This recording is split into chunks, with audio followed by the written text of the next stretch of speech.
I think one of my favourite memories is just sitting after a surf in the morning with a nasi goreng and a coconut at Batu Belong Beach. I miss that. Oh shit, I went to Paris too, I forgot about that. Hey guys, welcome back to the fourth episode of Destination Happiness with me, Sophie. Today's episode is actually a special one because it's been a year now since I left the UK. I can't believe it's already been 1 year since I took a one-way plane ticket to the other side of the world. It just baffles my mind. I've done so much in the past year, but at the same time it feels like just yesterday I left the UK. It's crazy. So today I'm going to be reflecting on the past year travelling, going round different countries, soaking up culture and appreciating life, being free to do whatever I want. I'm going to be looking back at the past year, looking at all the highlights, all my favourite parts, funny stories, memories, maybe also as well the not so great parts too. But yeah, without further ado, let's get into it. I guess it all began over a year ago. The thought of travelling had been lingering in my mind forever, leading up closer to the time when I booked my trip. I just thought I have to go. What else am I gonna do? Travelling's what makes me happy, so why wouldn't I go? It had definitely been in my mind for a good few, I don't know if it was a few years or maybe a year or a few months. I'd even been discussing it with my boyfriend at the time, and it caused a lot of relationship problems, but I had to do what was right for me. I already covered why I left the UK, why I've been travelling in the first episode of my podcast, so I'm not going to go into that too much. But as you guys know or may not know, I quit my job in January 2022, and just over a month later, I got a one-way plane ticket to Bali, the other side of the world, with 2 nights accommodation booked, my backpack, and a world of opportunities. I had no idea where it would take me, but I was excited and ready to start a new journey and a new chapter of my life. Oh, wow, Bali. I was actually going to solo travel around South America, and this was the first time solo travelling, apart from my little trip in Italy, which wasn't really too far away from home and it wasn't too long either. And I had a return date. It wasn't really travelling, it was just a holiday. But the reason why I went to Bali was because my friends convinced me not to go to South America because they were worried about my safety, especially being by myself, which I completely understand. And so I kind of took their advice on board and thought, okay, well, I've been to Bali before with a friend. Why not just start off in Bali again so I can get used to solo travelling in a place that I'm already familiar with, just as a little stepping stone to solo travelling properly. Bali felt like a dream. It came and went so quickly. I did so much while I was there and I absolutely adored every moment of it. Oh my god. I have a list planned out of all my highlights in Bali, and as I'm reading them, I just remember there's so many more memories in between that I've forgotten about. Oh gosh. Okay, I was gonna talk about the first night in Bali, but actually, let's rewind and I can tell you a bit more about leaving the UK and getting to Bali. I think there was about 5 days in between leaving the UK and getting to Bali, because obviously the flight is long. I flew from Bali to Dubai, Dubai to Jakarta. I had to quarantine in Jakarta actually for a few days because when I went to Bali, it was actually before the borders opened. So I couldn't get a regular tourist visa. I had to go on a business visa. I had to quarantine for 3 days. There weren't any other backpackers there. Almost everyone I met were either expats living in Bali or locals. I didn't see another backpacker there. I saw maybe a handful and that was it. I remember me and my friend Matt, we went to this cafe at one point and speaking to the manager there, when we were chatting to him, We said, oh yeah, just mentioned about being backpackers, and no word of a lie, he stopped what he was doing, looked us dead in the eye, and was like, you guys are backpackers? And we're like, yeah. And he was just like, I've not seen a backpacker in 2 years. And honestly, he was mesmerised. He was so stunned that the trickle of backpackers was slowly coming back into Bali. Because yeah, when we got there, we had to quarantine. We couldn't get a regular visa. It was a lot of faff getting to Bali. Because in my mind, I wasn't really going there to travel. I was going there to live. But I didn't really know what to expect. I didn't have a plan. I just had 2 nights accommodation booked and that was it. I didn't know what I was doing. I just thought, okay, well, I'll get there and see. But yeah, man, the quarantine there, I got there after, I don't know, God knows how many hours flying. And I checked in. Actually, no. So the quarantine hotel, they picked me up from the airport, drove me to the hotel, and I remember seeing all the bikes on the road again, which I hadn't seen in 5 years, smelling the hot air, hearing the language, seeing all the culture around. Oh my God. And I just had this feeling of excitement knowing that I was about to enter this new chapter of my life. So yeah, got into quarantine. I was in quarantine for 3 days. I said to my dad before I went, I was like, Dad, like, I'm a bit worried about getting food poisoning in Bali because I had Bali belly when I was there last time. And so I said to him, I'm gonna go vegetarian just to reduce the chance of getting food poisoning. And he was like, oh, okay, if you say so. And then I was like, actually, I think I can go pescitarian because maybe fish is alright. And the only reason why I was going to do this was for the pure fact that I wanted to reduce my risk of getting food poisoning. So I got there with that intention. And when I checked into the quarantine hotel, they had a list of breakfast, lunch, and dinner that I could choose. And on there, they had all this delicious food. It sounded so good, like, I don't know, teriyaki beef and stuff. And I thought, well, if we're in a quarantine hotel and the hygiene's got to be up there, right? So I think I'll be okay not being pescatarian just yet. I think I can handle some beef. And so I was like, right, okay, I'm not being pescatarian yet. And that was that. And then when I got to Bali, I realised how westernised it had got since I was last there. And I was like, oh, okay, like, I think I'll be okay without getting food poisoning if I can still eat meat. That never happened. I don't think there was a day where I went pescatarian or veggie. But hats off to you guys out there who are. It's really admirable. I didn't deem it necessary at the time, so I didn't want to. All the delicious food, man. Oh, food is the best part, I think, about travelling. When I finished my quarantine sentence, as if I was locked up. Well, I was locked up. The day I got out of quarantine was actually a national holiday in Bali called Nyepi, and they don't do anything on that day. I think they turn off all the lights. There's nobody on the roads, nothing's open. I don't think they even have Wi-Fi. Like, everything gets completely shut down. It's a religious holiday, and there aren't any flights either. So, despite me being out of quarantine, able to do whatever I wanted, I still wasn't able to fly to Bali, so I had to stay in Jakarta for an extra night. I remember I changed rooms, so I wasn't in quarantine part of the hotel anymore. I was in a different room where I was free.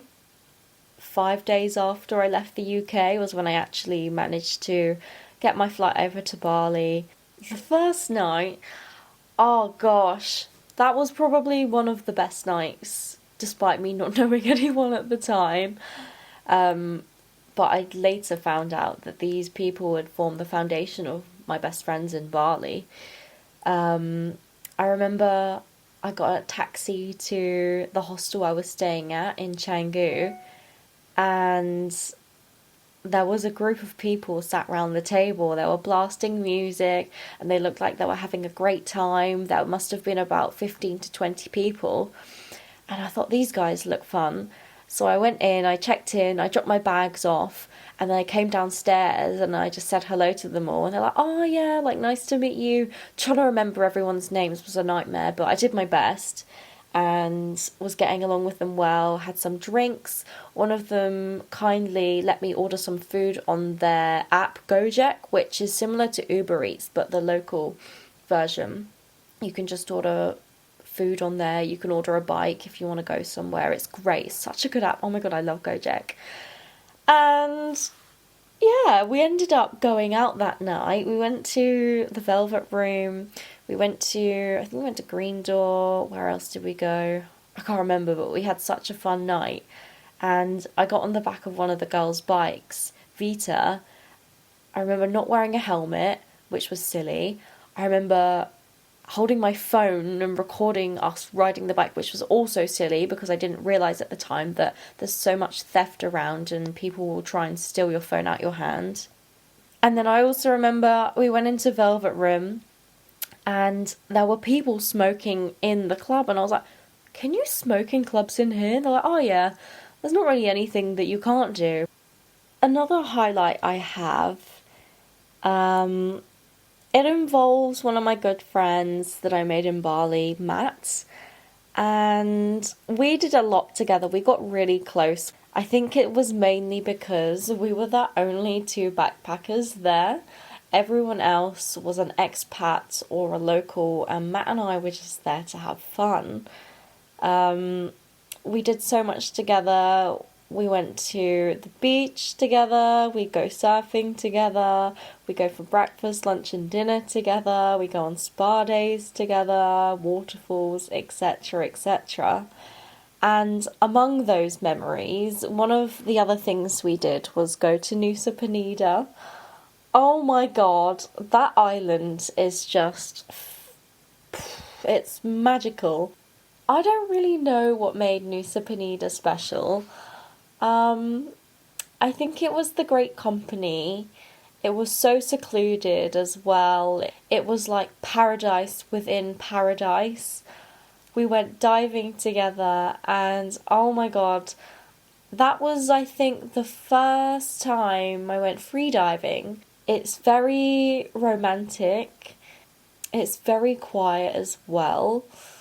It's not like Bali in the sense that there's lots of parties, there's lots of people, it's very quiet. I think when everyone thinks of Nusa Penida, they think about the T-Rex Island and going down there. Yes, we did do that. It probably took up an hour or two of our time. We spent a few days there. But Nusa Penida is beautiful. Everything's so hilly as well. I remember being on the back of the bike and I was clinging onto Matt for dear life.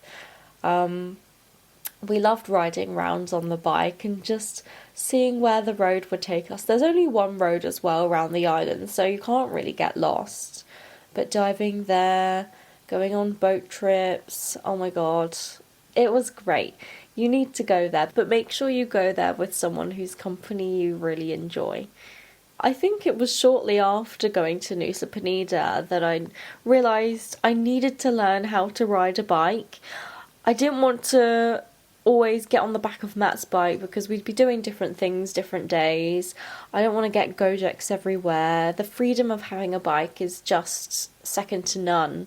That was a learning curve in itself, and I'm glad that I've got that over and done with now, because learning to ride a bike is terrifying, not gonna lie.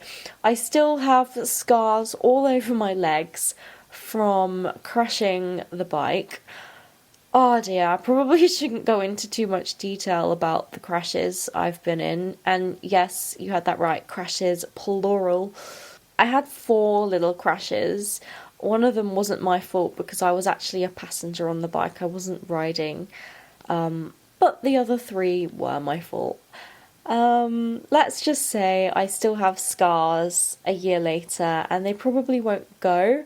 It did take me a lot of courage to get back on the bike, but I said to myself, The facts are, you've had a crash, Sophie. You can either A, get back on the bike and carry on learning and don't be scared, or B, you can stop riding entirely. You can be scared to get on the bike for the rest of your life, and you'll never move past this. And I thought, okay, well, I think option A sounds best. So I got back on. Actually, one of the stories about the bikes is I was out for dinner this one evening with my friend Rosie. We went for curry, and I parked round the corner from the restaurant where the laundrette was because I was dropping my laundry off, and we went for dinner. That was nice, fine and dandy. I'm like, do you know what? Do you fancy a donut?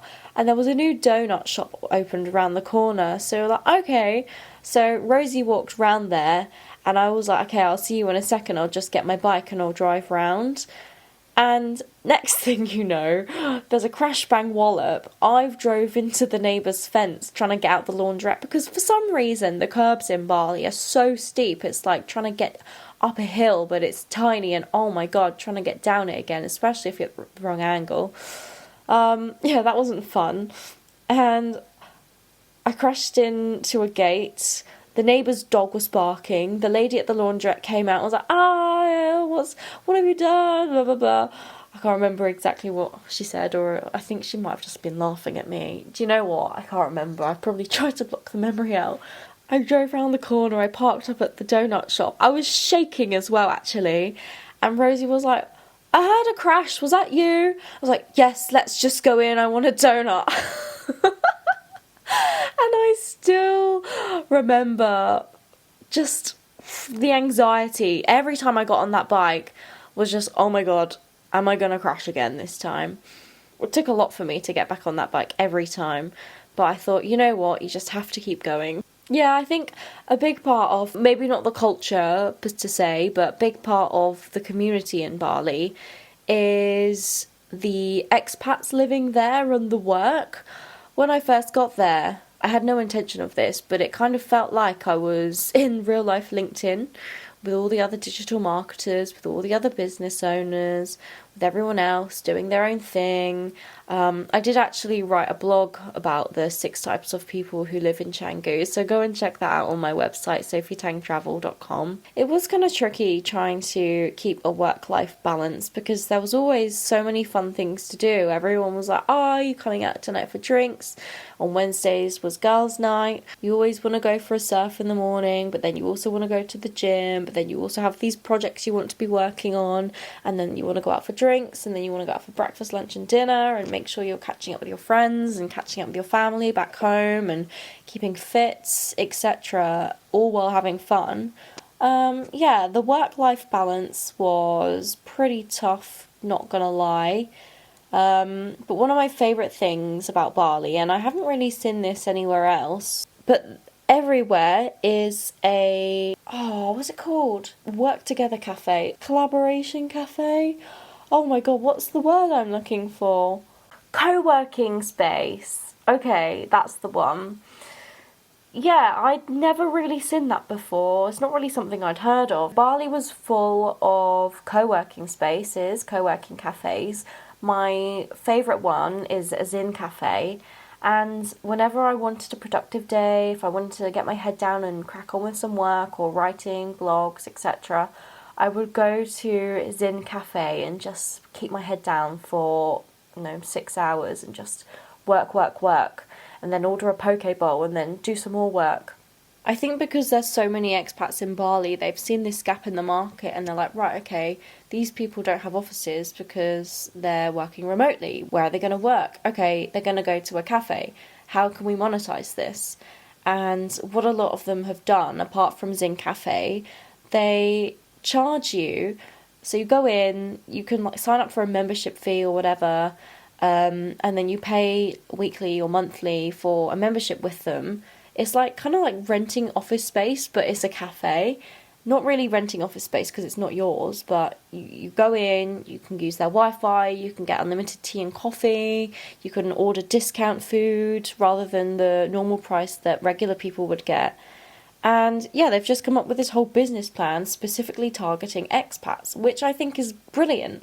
And also super annoying because anywhere else you can just go to a cafe and work. Zing Cafe was one of the free ones. I'd love it there, and their poke bowls are second to none. They're the best.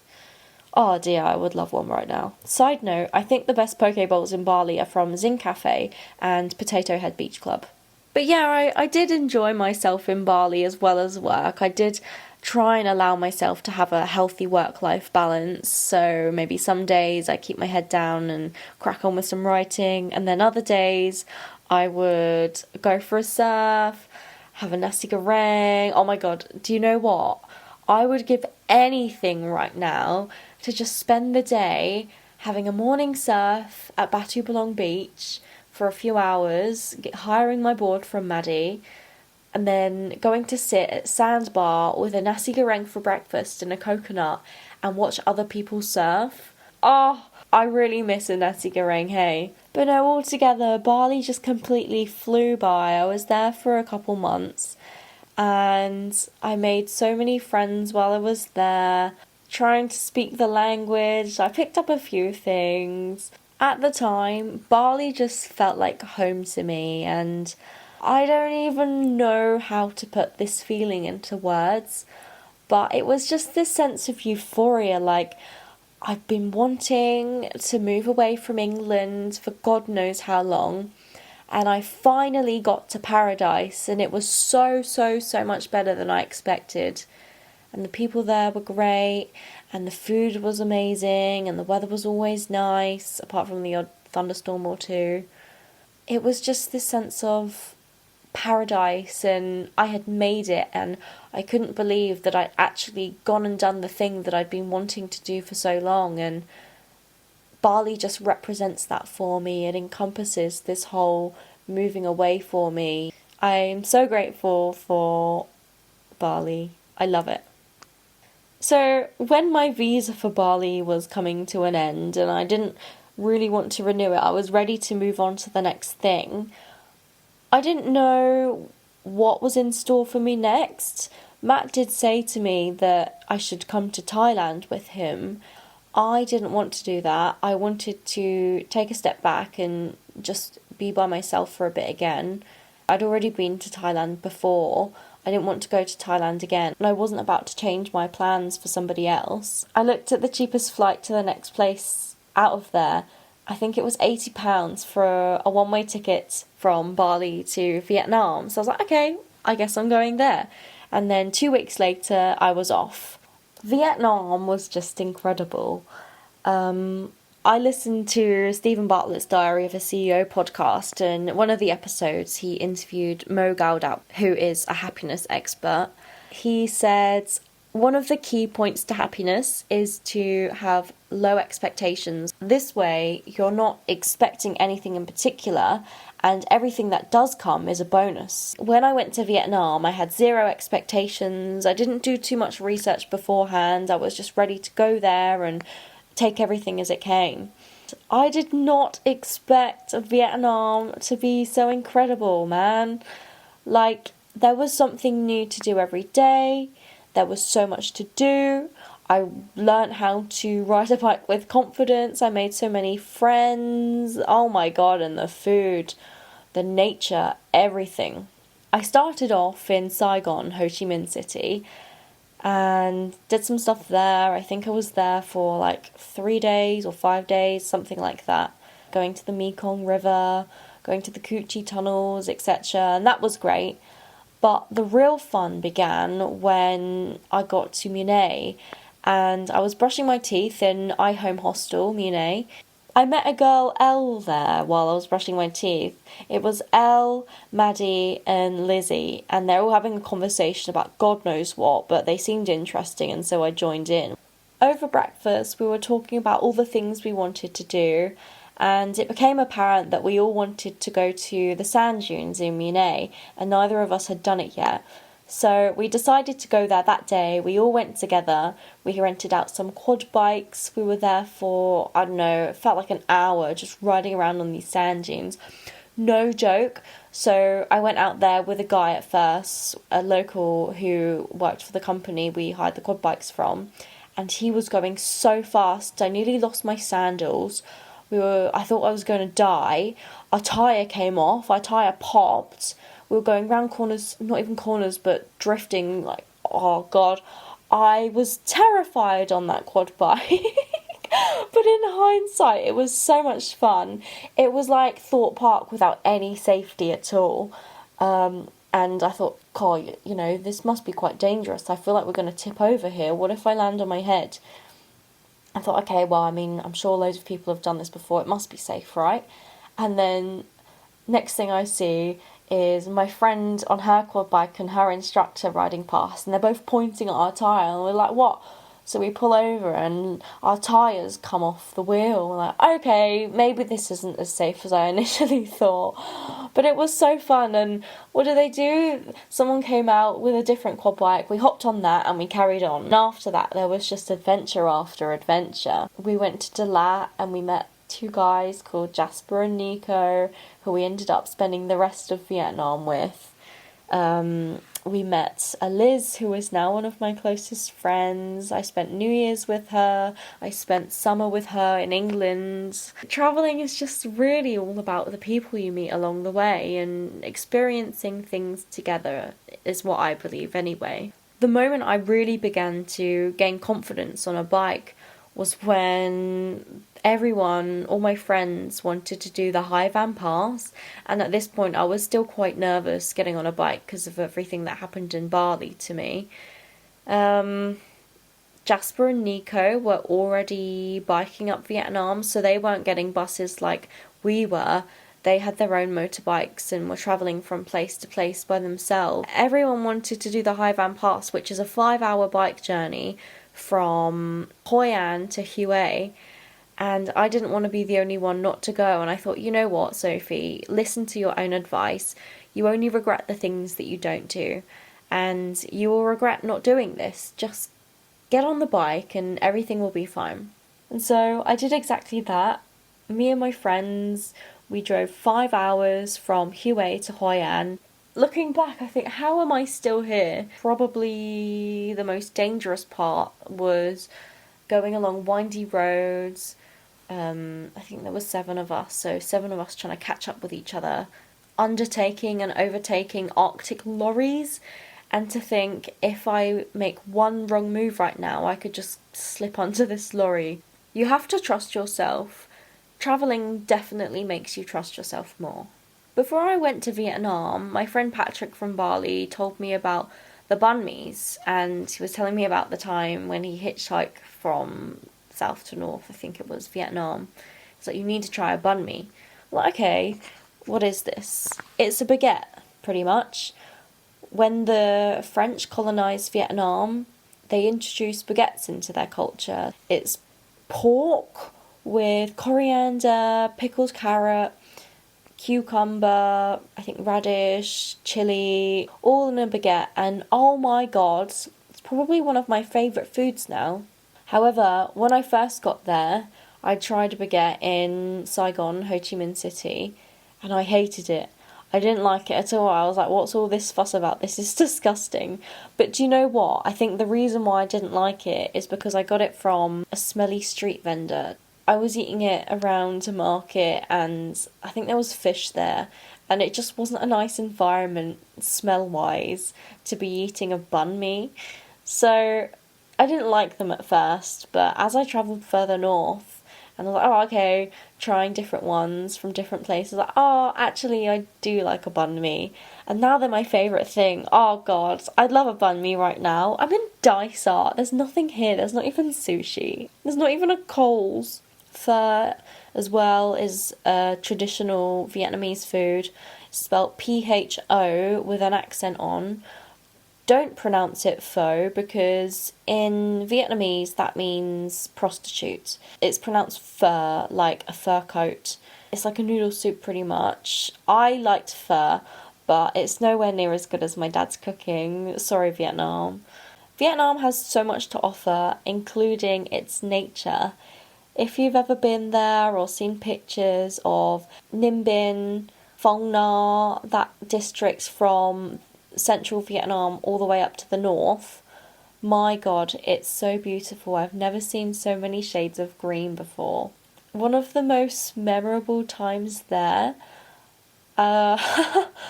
me and Elle, we got the bus from one place to another, and it dropped us off to our hostel at 5 a.m., I believe.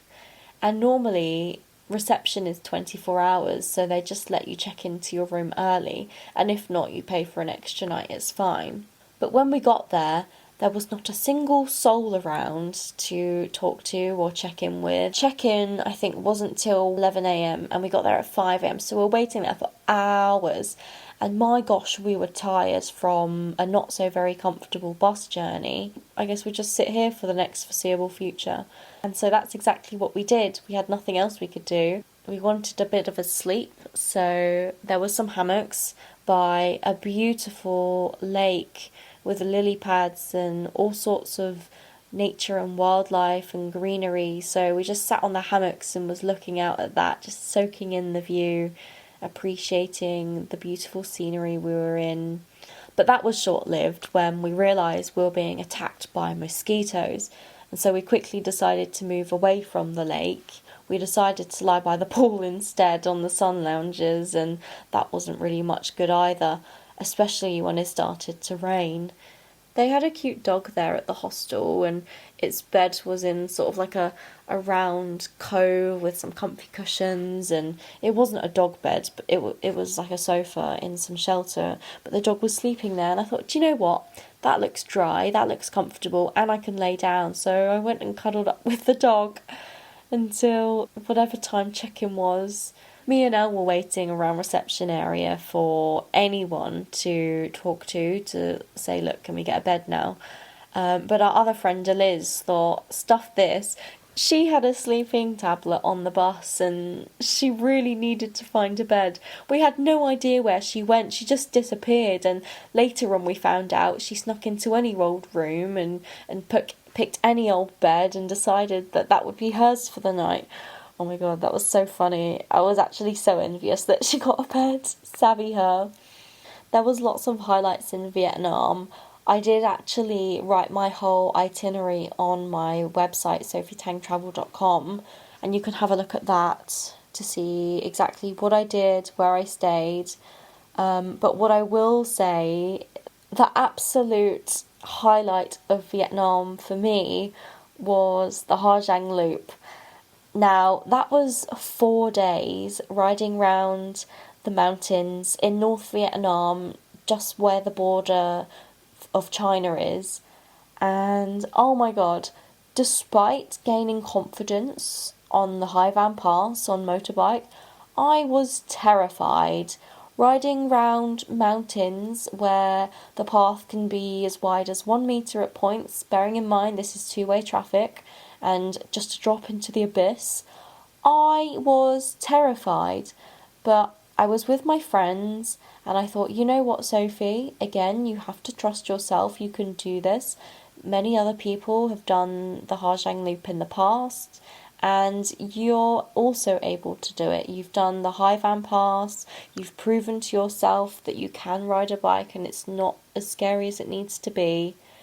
And so we did a 4-day trip around the mountains, navigating ourselves without any signal. We had a little paper map actually that had been drawn out for us. I think there was only a few roads, and now and again you'd get to a crossroad and you'd have to stop and look at the map and think, okay, do I go left or right? The first day I was navigating the group. There was only, I think, 6 of us at this point. As the days went on, we accumulated more people. I think by the end we had about 12 of us. Nico and Jasper decided to navigate, which was great. It was raining the entire time too. We had this disgusting blue bin bag looking waterproof coats, which were not actually waterproof, by the way, that the hostel had given us.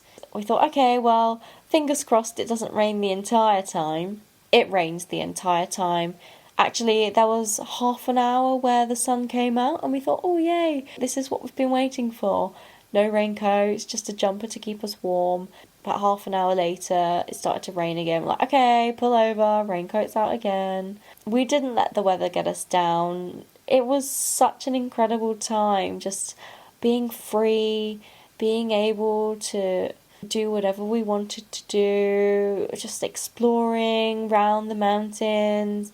I think maybe the best part as well was we'd spend a good few hours each day driving from A to B, and maybe we get lost along the way too, and then catch up with the group later. We all kind of knew where we were going as well, but it's better to stay as a group. We'd race to get to.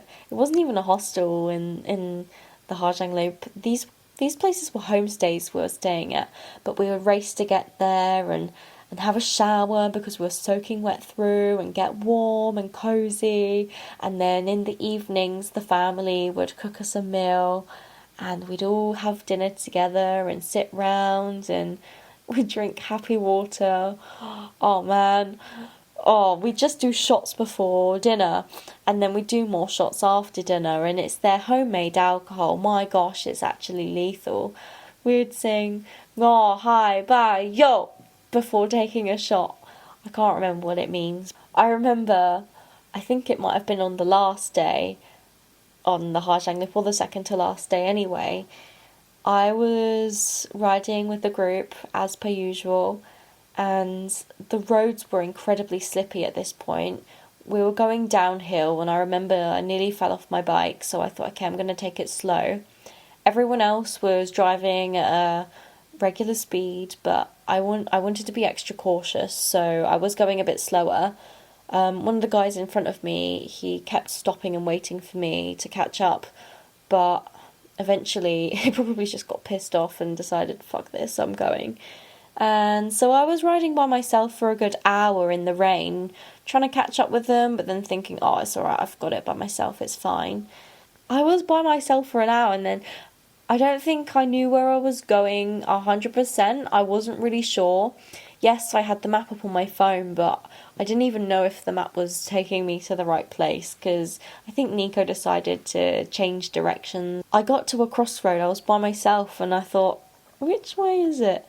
And there was some locals at a restaurant nearby, and I said to them, I was trying to ask them if they knew where my friends went, and I was like, they looked like me, we're all wearing blue bin bags. They had no idea what I was saying, and I thought, this is brilliant. I'm by myself in the cold, wet rain, no idea where I am, in some random mountain in Vietnam, and I don't know whether to go straight or left. And then one of the girls, Sarah, she came, I think I saw her in a blue bin bag. She came running past, I was like, hey, like, there you are. And she was like, oh, it's this way. And it was correct on my map. And then we caught up with a Liz, who thought she was behind everyone, but she was in front of, I think, 4 of us. And she was panicking so much. She was like, oh my God, I thought you guys left me. And I said, no, you guys left me, but it's cool, I don't mind. I thought I knew where I was going. We got to the homestay, and I think they'd been there for a while already. They'd had their shower, cracked open a beer, and were just chilling for the evening. The Harjang Loop was definitely a highlight for me. We did consider cutting it short by a day because of the rain, but in hindsight, I'm so glad we didn't do that, because the rain didn't really bother me too much, and we're having such a great time as it was, even though it was wet the entire time. That was a great one. That was a real highlight for me. After we finished the Harjang Loop, I was talking with my friend Elle, who is from Melbourne, and she just mentioned about going to Melbourne and visiting her before she went to do her ski season in Falls Creek. It had been on my mind for a while, ever since I went to Australia the first time round, to go back and live there. And I thought, do you know what? Actually, I will come to Melbourne and I will stay with you and your family for a week.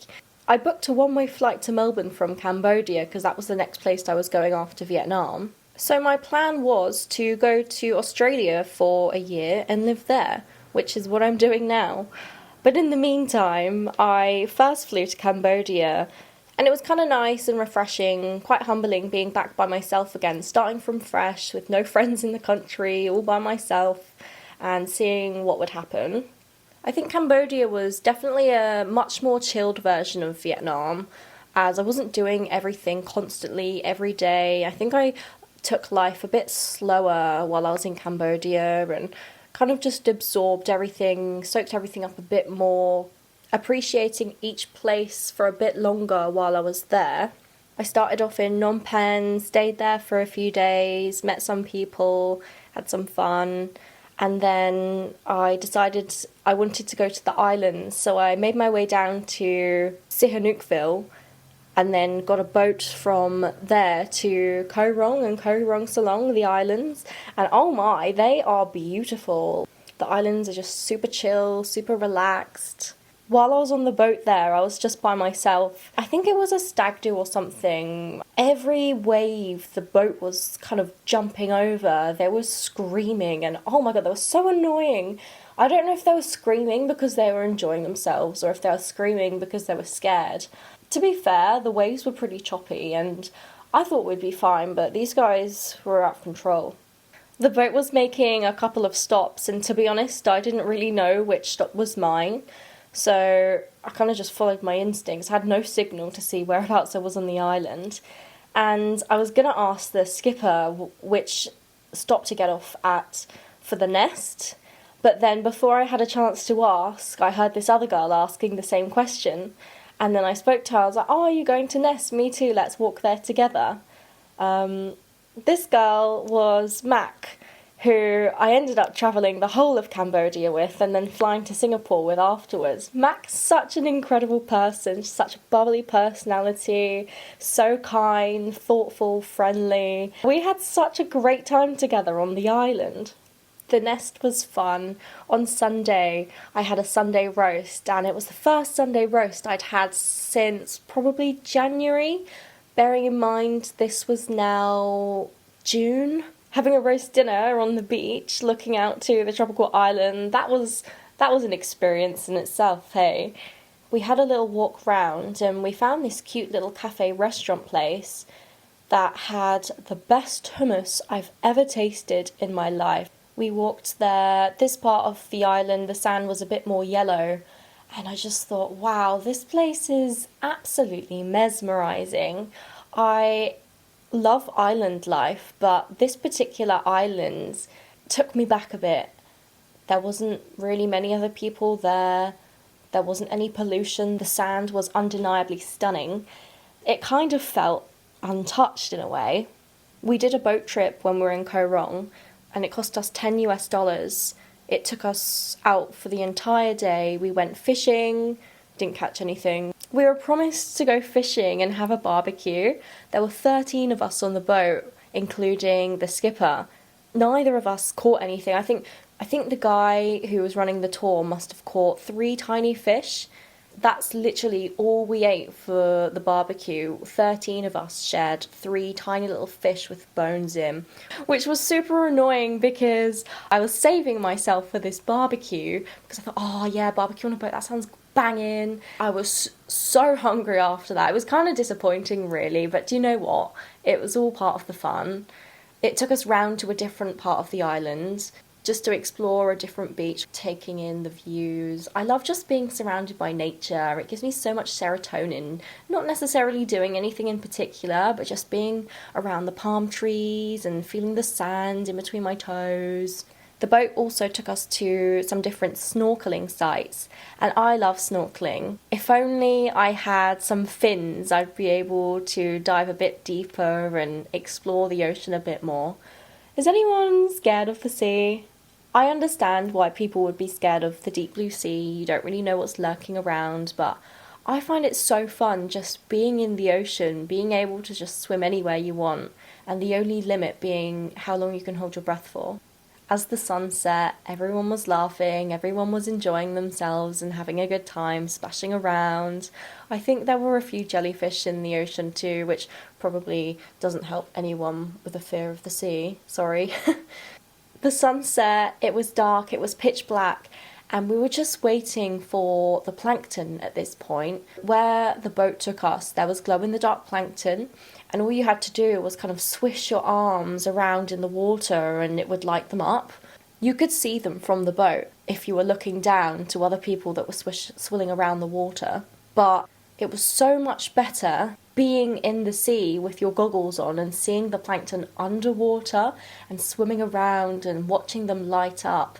I think I did speak about this in my first episode of Destination Happiness. And if you know the song Bunny by Tourist, have a listen to that after you finish this episode. Close your eyes and imagine you're on a boat in the pitch black with glow-in-the-dark plankton around you. That was a euphoric moment in itself. That's probably one of my highlights of Koh Rong. After a few days on Koh Rong, we got a boat over to Koh Rong Salom. It's a bit quieter than Koh Rong. There's not the Nest hostel, there's not all the parties and games that they have at the Nest or roast dinners. But there was this one particular hike we did. It wasn't meant to be 2 hours, but it took us 2 hours to get to this lighthouse. We walked there. I don't know why we decided to walk there at, I think, 1 o'clock in the afternoon where the sun's at its hottest. We had 2 bottles of water, which disappeared within half an hour. My gosh, I don't think I've ever sweated so much on a hike. I look back and I've got photos and videos of me and I am dripping wet in sweat. We eventually got to this lighthouse and no word of a lie, it was the biggest disappointment looking at it.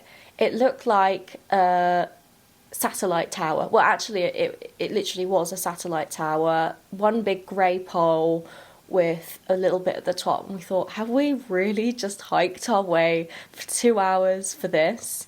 And Holly said, I should have done my research before. I didn't want to come all this way for this. What a waste of time. And there was this one local guy just sat on a chair at the bottom. I think he said $2 to go to the top. We thought, oh, well, we're here now, why not? So we paid and went inside, and there were all these ladders going up. I think there must have been at least 7 stories. Not really any safety there. You could fall and just fall all the way to the bottom. It was actually quite crazy. Anyone with a fear of heights probably wouldn't be for them. At first it was fine, just climbing up these ladders. There were even holes in the ground, so you have to be careful where you stepped, otherwise one wrong step and you just fall through the hole to the next level again. After a few levels, I was like, right guys, this is actually kind of terrifying. We're so high up right now, I'm getting a bit nauseous. But I didn't want to quit and I made my way to the top. Oh my god, I was shaking. But then when I stood up and I looked out at the view, oh, we just hiked such a long way and all you could see was jungle and forest and sea and sand and all the islands going across into the distance. I think we looked on our map and worked it out and we're like, oh, okay, over there, that's where we've just hiked 2 hours from. We were up there for a little while, soaking it in. I think I got a nice sweaty picture too, which was ravishing. I did an Instagram live too while I got to the top of the tower. So if you scroll back on my reels, you'll see a live stream that I did. When we decided we'd had enough, we climbed our way back down to the bottom of the lighthouse and thought, okay, that actually was worth it. That was such an incredible hike. I'm glad we got to climb the lighthouse. We were thinking, we've run out of water now. We've got a 2-hour hike back. We're really tired. Is there another way we can get back without having to do a 2-hour hike? We passed some people who were on quad bikes and thought, okay, where can we hire some quad bikes from? But there wasn't really anywhere we could hire it from, so we started walking back. We passed this house who was selling water and we decided to buy some more from them as we already bought from them on the way up. And they had a really cute dog outside. They had a truck too, and we were like, oh, we'll pay you to take us back to the beach, please. And they said they were going that way anyway, so we were like, result, okay. So we paid them $10, bless them, such sweethearts, and hopped on the back of their truck, and they drove us to the beach. But I think because their family was on there too, plus 3 of us, the truck was really heavy, and I think that's probably the reason why it was so slow. We did struggle a bit getting over some bumps and hills. He took us the majority of the way. The truck started overheating, so he took my water that I just bought from him and poured it all over the engine or into the coolant, I don't know, whatever. Which really pissed me off because I was like, I'm gonna need to drink that. We carried on and made our way closer and closer to the beach, and then he kind of broke down again by some sand. We all got out and we were pushing the truck over the sand to get to the beach where he normally goes anyway. We managed to push it out the sand, but he thought, you know what, guys, like, I've taken you as far as I can, like, this is as far as I can take you. And we were really grateful at the fact that he managed to get us this far. I think it cut about an hour out of our journey at least. We thanked him and we paid him the $10 that we agreed. And then we walked another hour back to the place we were staying. I think I remember the first thing I did when I got back was strip, get into my bikini and run straight into the sea because my gosh, we were so hot and sweaty and all I wanted was to cool down and have a big gulp of water. That was a memorable day and I didn't spend too much on that day at all. $10 for the trip back, couple dollars for some water. Oh yeah, another funny thing actually, I didn't know this about Cambodia until I got there. So they have their own currency, which is Cambodian reals, but they also use US dollars because the reals are kind of losing its value. And I didn't know this until I got there. I think I needed to pay $30 for my visa, so I got some money out and gave it to them, and I was kind of confused as to why they wanted dollars, but whatever, I exchanged it and gave it to them. And then the remaining money I had left over, I changed it into real. Later on, when I was buying my dinner, this was still on the first night of Cambodia, I was looking at the menu and I was like, why is everything in dollars? It's like $4 for rice, X dollars for this. Why have I just got some reals out? Why aren't they using their own currency? And they do still use reals, but they prefer using US dollars. The most confusing part is if you pay in one currency, they can give you your change back, mixed currency, and you're stood there like, hang on a minute. I've given you $20 and you've given me $10 and 4,000 real. What's this? And it did take me a little while to work out the exchange and making sure I wasn't ripped off. There was 1 or 2 times where I was stood there working out the change. I was like, you've shortchanged me. And I'm like, oh, sorry. They probably did know they were just trying it on because, you know, try and take advantage of the tourists, right? But you got to be savvy about these things. It wasn't that much money at all, but whatever. After we finished our time in the islands, Mac and I got the bus over to Kampot. Now, the bus journey wasn't so bad, but the roads was what made it absolute chaos. I've never seen so many potholes in my life. If you think the UK's bad, then go to Kampot. I'm so lucky that at this point I didn't have food poisoning because the roads would have killed me off. I'd arranged to meet back up with my friend Rob and Elle and Harry.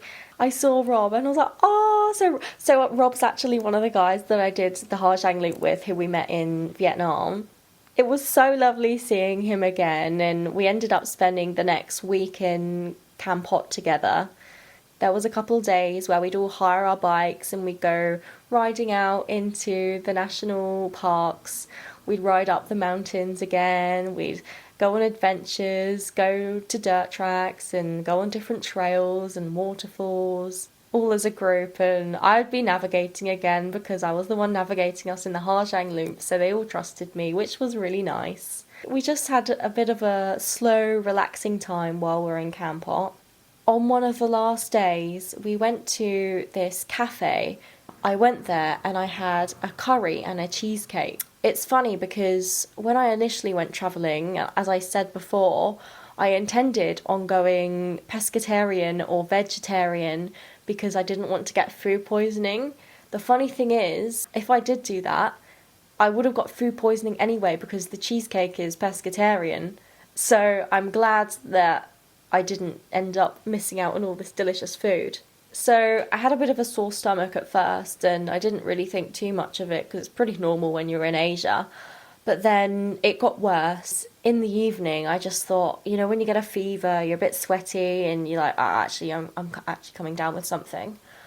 I think I had an early night. And in the morning, I think I woke up and I wanted to be sick. So I went to the toilet and, no joke, I was leaning over the sink and everything just started to fade. Everything went grey and I was focusing on the toilet roll that was sat on the sink on the side, and it started to disappear until everything in the room was just grey and I could not see a single thing. And I was panicking. I've just gone blind. I can't see anything. And I was panicking. I was like, how long is this going to last for? You know when you stand up too quickly sometimes and you just lose your vision? It was like that for me for, it felt like maybe 3 minutes, maybe a bit shorter than that, but it felt like a long time. And the worst part of it was, because I had not been feeling well previously either, my ears were kind of bunged up and I couldn't hear properly too. I remember feeling my way back to the bed, and the only way I could tell where I was is because my microfiber towel was hanging over the bed and I could feel it, so I knew where I was stood. I sat down and I said to Rob, I was feeling around for him because I didn't know where he was. I said, Rob, I can't see anything. And he was like, what do you mean? And apparently, so he told me I was just staring blankly at him, but I had no idea he was in front of me. And I was panicking. I said, Rob, I can't see, I can't see. He was trying to comfort me for a bit while I was just sat there like, what the hell is going on? And eventually things started to come back. Things started to fade back into my vision, but in black and red scale, as if everything was bloody. Then it came back to normal after a good few minutes, but I was like, oh my god, that's the most terrifying thing that's ever happened to me. So I sat back down in bed, curled up into a ball and went to sleep. That was actually the day I was meant to check out. I ended up checking out late because there was no way I was able to get up that morning. We had a good few days living the slow life in Camp Hot, and after muddy trails, motorbike journeys again, and having lots of fun all as a group, it was time to go on to the next adventure, to Siem Reap. So we said our goodbyes, and Mac and I got a 15-hour bus journey to Siem Reap. Now, bearing in mind, my food poisoning still hadn't rectified itself. I was still feeling shit. We were on this bus for 15 hours, and it was a weird one. So it was like double bed bunk beds kind of thing. So we were literally on the floor in this bunk bed, curled up. It's like a little hole that you had to crawl into and lie down. We stopped once or twice, I think, over the whole journey. And the entire time I was thinking, oh, just please don't shit yourself, Sophie. It was bad. It was really bad. But I think I slept the entire way and luckily nothing happened. Siem Reap was fun. Obviously you've got one of the 7 wonders of the world there, which is Angkor Wat. I still have my bracelet, which I was given for good luck. Actually, every piece of jewellery I own has a story behind it. Not like a monetary value, but more of a sentimental value to me. All my rings, all my bracelets and my necklaces and my earrings. That's actually really sweet. But yeah, Siem Reap was fun. I bumped into a couple of my school friends there actually, George and Toby. I went downstairs and I was like, Toby? And he just started laughing and he got up and was like, Sophie, what are you doing here? Isn't it crazy how you just bump into someone from your childhood in a random hostel in Cambodia? I think it's great, actually. What a small world we live in. All 4 of us, me, Mac, Toby and George, we did Angkor Wat together, we did all the temples and we had fun. Shortly afterwards, after a few days, Mac and I got the same flight to Singapore. Mac was meant to be going to Disneyland, actually, and that got cancelled, so she ended up taking about 20 flights to get to France, which I thought was hilarious.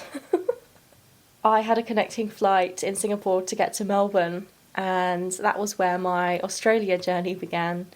It was so nice seeing Elle again. She picked me up from the airport at Tullamarine and took me back to hers. We had lots to catch up on and it was so nice seeing her again and telling her about Cambodia, what I'd been up to. But there was also kind of a culture shock when I got to Australia. Obviously I'd been there before, but after spending so many months in Southeast Asia and going back to a Western country, it kind of made me a bit sad. The culture's different, the people's different, the prices of things are different.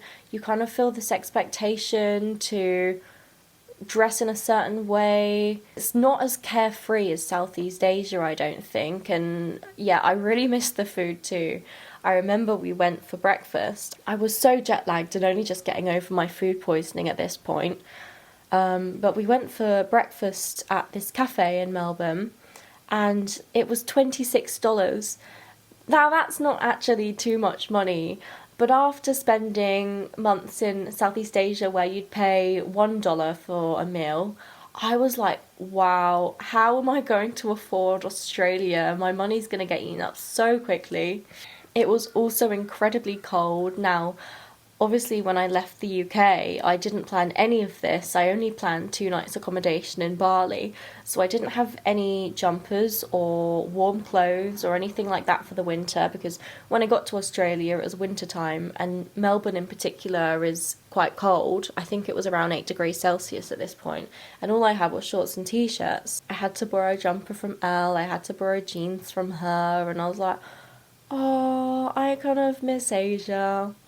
But then I grew used to it again and kind of got used to being in Australia. I didn't miss Asia as much.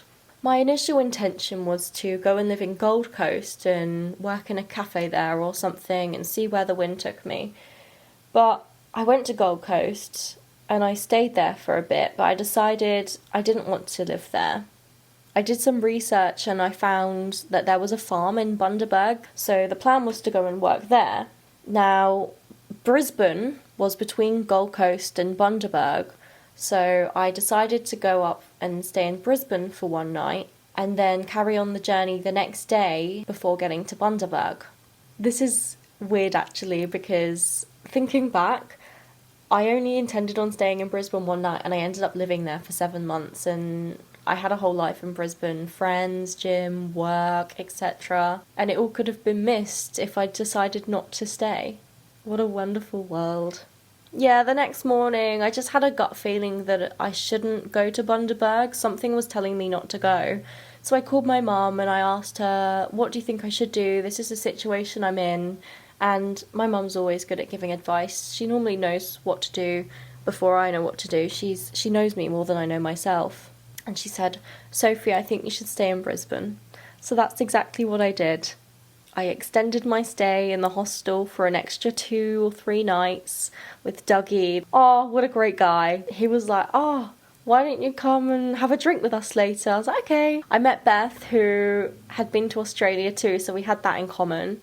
And Beth was my first friend in Brisbane. My money was getting eaten up so quickly while I was there. I ended up working at the hostel for free accommodation. I also got a job in a bar in Fortitude Valley, which I enjoyed. I had another job working in sales marketing, where I met some of my other friends too. I actually can't believe how it all panned out. Say I didn't get the job in the bar, I wouldn't have met XYZ people. If I didn't get the job in sales marketing, I wouldn't have met these people. If I didn't decide to stay at Nomads in Brisbane and speak to the French guys on the roof the night before I decided to stay, I might have gone to Bundaberg. There's so many alternative realities to your life. I just find that crazy. Living in Brisbane was unexpected, but it was great. It kind of reminded me of a mini London, how it's the city, you've got the river running through it with all the skyscrapers, you've got the Ferris wheel. I'd never really lived in a city before. When I was living in England, it was in a small town by the beach. When I was living in Bali, that was beach life too. I've always been used to the beach. The one thing actually that I think Brisbane lacks is a beach. Yes, they do have South Bank, which is an artificial beach by the river, but it's definitely not the same. You can't just go there and have a surf, you know. But I still appreciate it. Probably one of my favourite things about Brisbane too is how easily accessible sushi is. There's this place called Sushi Hub, and no joke, I think I'd go there every day. Sushi's quite expensive in the UK, I think. But you can get sushi rolls in Australia for like $4 for a roll. I loved everyone I met in Brisbane, and there's definitely a lot of diversity in the city. Lots of nights out would introduce me to new people. one of my friends, Karina, who is the DJ at the bar I worked at, we got along really well. Shout out to Czech. She introduced me to our other friend, April, who is such a sweetheart, a beautiful soul. I worked with some incredible people at the bar who helped me learn Spanish because, do you remember earlier I said I was planning on travelling South America instead of going to Asia? Well, I did start learning Spanish at that point in order to go to South America. But I stopped learning while I was in Asia, and then these guys helped me learn again. Shout out to Geronimo, Danny, and everyone else I worked with at Dirty Sultan in the Valley. Love you all. Hostel life was so fun, and I wouldn't change it for the world. Yes, it does have a stigma that it's not as nice, obviously, as having your own place, but I would rather be in a fun environment surrounded by great people in a great location, especially if I don't have to pay for accommodation, than be in an apartment where there's no social life, no one to talk to, and whenever I would go in, no matter what time of the night or morning it was, there'd always be someone there I knew to have a chat with. I did actually have another job working in another backpackers bar. Have you ever heard of Dunder? There was this one particular night where I don't think I finished until about 5 a.m. closing the bar, and I went up and I was quite hungry. I think I had some leftover sushi actually. I went to the kitchen to go and eat it, and my friend Jack and Mariano were in there having their breakfast ready to go to work, and I was like, don't tell me you're awake to go to work, I'm just finishing work. That was fun. Oh, I actually do really miss hostel life. I think one of the best parts about Brisbane, just settling down for a bit and staying in one place, having a bit of a routine, having my comfort zone again, going to the gym, which I love doing, getting a job, just settling down. That was nice, and I was there for a good 7 months. I didn't leave Brisbane until about 6 weeks ago now, so at the end of January, and to be honest, it was kind of emotional leaving there. Even more emotional than it was leaving Bali because I'd made so many friends, I'd settled down, I'd started a new life, I was living there for a while. All good things kind of have to come to an end, really. So that was emotional for me, saying goodbye to everyone and just leaving the happiness that I had created around me. Now I'm doing my 88 days in a little town called Dysart. When I first got here, I was kind of like, oh, what am I doing here? There's no one around, there's no one to talk to, there's nothing to do. I don't even have a car to drive to the beach on my days off, which is like a 3-hour drive anyway. There's not even a Coles or a Woolies here, so I can't do my food shop.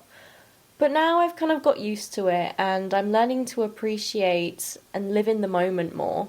There are great things about Dysart that Brisbane doesn't have, like some peace and quiet and interesting characters, let's say. Every night when I finish work, I walk home and there's no light pollution here, so the stars are so visible and crystal clear. You can almost see the Milky Way, and I always try and get a picture of it, but nothing's ever as good as looking at it with your own eyes. My visa for Australia ends in June, and at this moment I'm trying to decide what to do. I'm thinking, do I move back to Bali? Do I go to Hong Kong? Do I travel to South America? Do I go to Philippines or Thailand? Do I go to Japan? I'm thinking all these things and focusing on what to do in the future. And it's both an incredible and a terrifying situation to be in. Imagine you were dropped into the middle of the ocean and you had no idea which way to swim. It's like the opposite of claustrophobia, and that's the situation I'm in now. It's like, oh, okay, what do I do? But it's kind of a nice problem to have. Over the next year, I'm just going to be focusing on work more. That is my goal. And I'm thinking about maybe living in Australia long term. I can see myself living in Sydney perhaps, Sydney has the city, it has the beach, but I'm not entirely sure what I'll be doing. To be honest, I'm just grateful for the past year I've had, and I'm excited to see what the next year holds. I'm grateful for the freedom I have, I'm grateful for my health, I'm grateful for the friends I've met along the way and the memories I've made. This past year has been the most incredible one of my life, and now I just need to work out how to top it. Thank you so much for listening to this episode. I hope you've enjoyed recounting all the memories as much as I have, looking back at my camera roll and scrolling through and remembering different things I did, and even just reading back at random pages on my journal. I love doing that, and I love remembering all the things I've done. In the next episode, I'm going to be talking about the side of travelling that no one really mentions, the bad as well as the good. So you can expect to listen to that one on Wednesday in a couple of weeks' time. I'm now going to be doing episodes every second Wednesday, so there's a bit more of a schedule, so you know exactly when the next episode's coming out. If you enjoyed listening to this, please give it a 5-star review on Spotify, Apple Podcasts, or whatever you listen to it on, as it helps boost the podcast so that more people can hear about my stories and be inspired about travelling. Thank you, and I will see you in the next episode.